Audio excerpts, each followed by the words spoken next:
CM Arvind Kejriwal को ED का तीसरा समन गया है। उसके बाद भी ईडी के समक्ष पेश नहीं होगी अरविंद केजरीवाल। अरविंद केजरीवाल आपने ईडी के नोटिस को गैर कानूनी बताया है। आम आदमी पार्टी ने केजरीवाल की गिरफ्तारी की आशंका जताई है, जिसके तहत यह फैसला किया गया है कि अरविंद केजरीवाल ईडी के समन का जवाब नहीं देंगे और ईडी के समक्ष पेश नहीं होंगे। अरविंद केजरीवाल जी ने अपनी जितनी मर्जी कह लीजिए कि संबंध गैर कानूनी है, पर लेकिन यह समन कानूनी है और कानून के तहत ही इसे बनाया गया है। इसके लिए अरविंद केजरीवाल बीजेपी को और दूसरी पार्टियों को निशाना साध रहे हैं और कह रहे हैं कि जैसे मनीष सिसोदिया को अरेस्ट किया गया था गैर कानूनी तरीके से, उसी तरह मेरे ऊपर भी यह लागू किया जा रहा है। आपको बता दें, इसी केस में लगभग 1 साल से मनीष सिसोदिया अरेस्ट हुए हैं और बाकी 2 लोगों को भी अरेस्ट किया हुआ है और लगभग 1 साल से ऊपर से उनकी बेल रिजेक्ट हो रही है। उनको गिरफ्तार हुए और बेल रिजेक्ट होते हुए 1 साल हो गए हैं। संजय सिंह के बराबर बेल रिजेक्ट हो रही है और यह बात बिल्कुल कानून के हिसाब से की जा रही है। इसका फैसला कानून के ऊपर छोड़ दीजिए। लेकिन जिस प्रकार से अरविंद केजरीवाल भाग रहे हैं, कानून के सवाल बढ़ते ही जा रहे हैं, जिसका जवाब नहीं दिख रहा है। आपके पास छिपाने के लिए कुछ भी नहीं बचा है। इसीलिए अरविंद केजरीवाल को जल्द से जल्द ईडी के सामने तो आना ही होगा कभी ना कभी। अरविंद केजरीवाल एक के बाद एक बहाने दे रहे हैं। पहले विपक्ष का बहाना दिया था और उसके बाद अब ईडी को दूसरे बहाने दे रहे हैं। इसलिए ईडी के सामने पेश नहीं हो सकते, ऐसा अरविंद केजरीवाल कह रहे हैं। अब साफ तौर पर ईडी के समन को ही गैर कानूनी बता दिया है।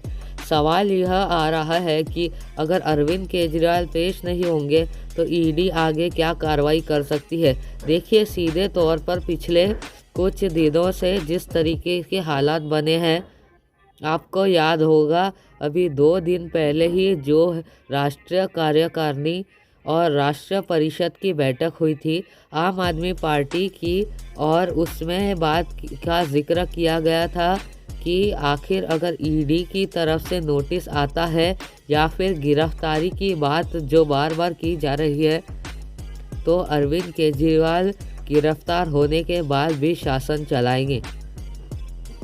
अरविंद केजरीवाल इस परिस्थिति में पार्टी स्टेट क्या होना चाहिए, तो पार्टी ने सीधे तौर पर समझाने का प्रयास किया है कि अभी ईडी के समन्स को पेश नहीं होना चाहते हैं अरविंद केजरीवाल। अरविंद केजरीवाल को अब इस नोटिस के जवाब में जनता को यह समझाने का प्रयास करना है कि आखिर ये जो भी पूरी स्थिति है यह पॉलिटिक्स के वजह से हो रही है और अरविंद केजरीवाल का किसी गैर कानूनी चीज़ से कोई राब्ता नहीं है और ये जो सब कुछ है राजनीतिक मंशा के तहत हो रहा है। अगले कुछ दिन में आप देखते हैं कि 15 से 20 दिनों के अंदर हरियाणा और पंजाब, दिल्ली के अंदर आम आदमी पार्टी लगातार आम लोगों के बीच जाकर आपको समझाने का प्रयास करेगी कि यह सब कुछ स्थिति जो बन रही है राजनीतिक हालात है और आम आदमी पार्टी अपने आप को कहीं ना कहीं स्टैंड क्लियर करती नज़र आएगी। अभी जो स्थिति है उसमें हम सब साइड से देख ही सकते हैं।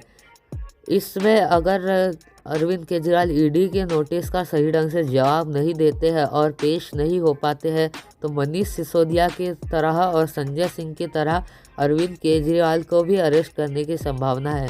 पर अरविंद केजरीवाल ने इसका भी एक जवाब निकाला है।